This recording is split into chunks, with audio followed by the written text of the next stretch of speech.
At ngayon naman po, para po alamin na po natin ang lagay ng panahon, makakasama po natin si weather forecaster Manny Mendoza. Good morning, Mr. Mendoza. Good morning, Ma'am Amor at lahat po ng mga taga-subaybay ng PTV4. Mr. Mendoza, kahapon po mula po sa pagiging tropical depression ay lumakas pa itong si Bagyong Nando. Ngayon nga po ito ay tropical storm na. Sa mga oras sa ito po ba, nasaan na ba ang lokasyon nito? Ito ba ay patuloy na lumalakas? At ano pa ba yung mga dapat nating malaman na mga detalye tungkol dito kay Bagyong Nando? Itong bagyo pong si Nando ay medyo lumakas pa rin po. Kahapon po, 85 kilometers per hour hanggang tapos ngayon po, siya po ay 75 km, I mean to say, kahapon po 65 kilometers per hour, gustiness po niya ay 80 kilometers per hour. Ngayon po, 75 kilometers per hour hanggang 90 kilometers per hour po ang kanyang gustiness. At kanina pong ika-4 ng umaga, ang sentro ng bagyong si Nando ay namataan po sa pamagitan ng land and satellite and surface data sa layo po na 200 kilometers sa silangan po ng Apari, Cagayan.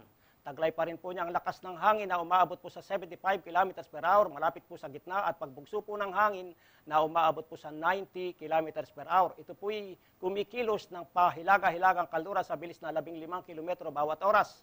Kung hindi po magbabago ang kanyang trajectory at velocity, ito po ay lalabas ng Philippine Area of Responsibility sa August 29, Huwebes po ng hapon. Sana nga po ay matuloy na ang paglabas nitong si Bagyong Nando dito sa ating Philippine Area of Responsibility. Mr. Mendoza, saan po ba ngayon nakataas ang ating mga public storm warning signal? At ano po ba yung mga dapat asahan ng mga residente ng mga kabilang na lugar dito po sa inyong itinaas sa babalang ito? Ang babala po ng Bagyo Nando ay nakataas po ang numero 2 sa Batanes Group of Islands. Ang lugar pong ito, mga lugar pong ito ay makakaranas po ng mabagyo o masungit na panahon sa araw pong ito. Ang babala po ng bagyo numero 1 ay nakataas po sa mga lalawigan ng Isabela, Apayao, Cagayan at mga isla po ng Babuyan at Calayan. Ang mga lugar pong nabanggit ay magkakaroon po ng mga pag-ulan at pagbugso ng hangin. At akin pong pinapayuhan ang lahat po ng mga naninirahan sa mga bulubundukin, sa mga dalampasigan at sa mga mabababang lugar po under public storm warning signal number 1 at number 2, kayo pong lahat ay maging alerto, maging handa po sa posible pong pagdaloy ng mga pagbaha at pagguho ng lupa, sa posible rin pong pagdaloy o pagkakaroon ng mga tataas na mga pag-alon sa hipo ng bagyong si Nando. Ayun mga kababayan, para po sa mga nabanggit pong lugar ni Mr. Mendoza, naku, pinag-iingat po kayo at sundin po natin itong paalala ng Pag-asa para po sa inyong kaligtasan. At Mr. Mendoza, kahapon po ay nabanggit po sa inyong press briefing na ginanap dito mismo sa Pag-asa na meron po tayong panibago pang low pressure area, pero ito naman po ay nasa West Philippine Sea pa kahapon. So ngayon po ba, ito po ba ay lumalapit pa sa ating PAR? At paano po ba nagkakaroon ng interaksyon itong low pressure area na ito dito po kay Bagyong Nando na kasalukuyan pong nasa loob ng ating PAR?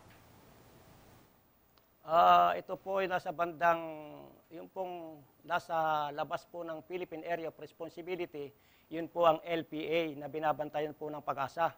At yun po namang, ito po, yung bagyong si Nando. Totoo po yun, meron po yung interaction. Ito pong bagyo na si Nando, nung mga nakaraan po mga araw, hinahatak po niya at pinalalakas po niya yung hanging habagat. Pero dahil nga po nagkaroon ng LPA sa western part ng West Philippine Sea, nagkaroon po na tinatawag na paghina ng hanging habagat. Sa halip na 100% ang hanging habagat patutungo po sa bansang Pilipinas, nabawasan po yun. Nang hina po at nang hina yung ating hanging habagat, ang ibang porsyento po ng hanging habagat napunta po doon sa LPA, ang ibang porsyento po ay napunta po roon sa bagyong si Nando. Kaya po, ang aking masasabi, hindi po masyadong malakas ang mga pag-ulan, hindi rin po malakas ang ating hanging habagat dito sa bansang Pilipinas, lalong-lalo na nga po sa kaldurang bahagi, sapagkat nahati nga po yung kaniyang patutunguhan. Ang iba patungo sa LPA, ang iba patungo sa bagyong si Nando. At sa madaling salita, hindi po solid, hindi po 100% na dumarating ang hanging habagat sa bansang Pilipinas. Kaya sa madaling salita po rin po, nabawasan po yung mga pag-ulan na inaasahan po natin na darating o ibabagsak sa bansang Pilipinas, lalong-lalo na nga po sa kanlurang bahagi. So, ibig sabihin po mga kababayan ay na-divert po itong direksyon ng ating hanging habagat. Kaya mas konti na po yung inaasahang epekto nitong hanging habagat. Pero syempre, meron pa rin po yung mga dadali mga pag-ulan. At ngayon nga po, Mr. Mendoza, ano naman pong inaasahan natin na lagay ng ating panahon ngayong araw na ito ng Martes? Ngayon nabanggit nyo nga po na hindi naman po masyadong 100% na makakaapekto sa atin ang habagat. Ano po bang inaasahan nating weather forecast for today? Sapagkat naroon po sa dulong hilagang Luzon, ang bagyong Sinando, ang Batanes Group of Islands po ay makakaranas po ng masungit na panahon sa araw na ito.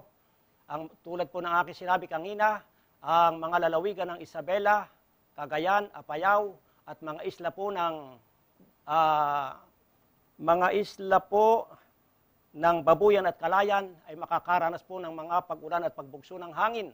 Ang Metro Manila po at nalalabing bahagi po ng bansa Pilipinas ay magkakaroon po ng maulap na papawiri na may mahina hanggang sa katamtamang mga pag-ulan at pagkidlat pagkulog. Siyempre pa po, ang Kabisayan at Mindanao ay magkakaroon po lamang ng bahagyang maulap hanggang sa maulap na kalangitan na may pulupulong pag-ulan o pagkidlat pagkulog sa araw pong ito.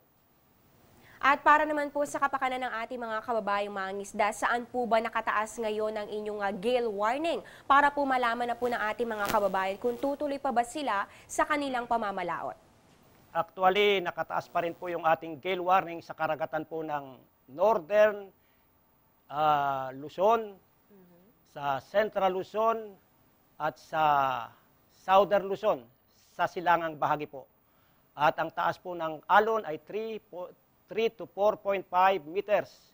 Ang weather po doon, cloudy skies with light to moderate rain showers and thunderstorms. At ito nga po ay mapanganib sa lahat po ng sasakyang pandagat sapagkat rough to very rough seas ang mararanasan po ng lahat po ng mga magdaragat sa lugar pong yaon. Ayun, maraming salamat po Mr. Manny Mendoza sa iminahaging impormasyon tungkol sa lagay ng ating panahon.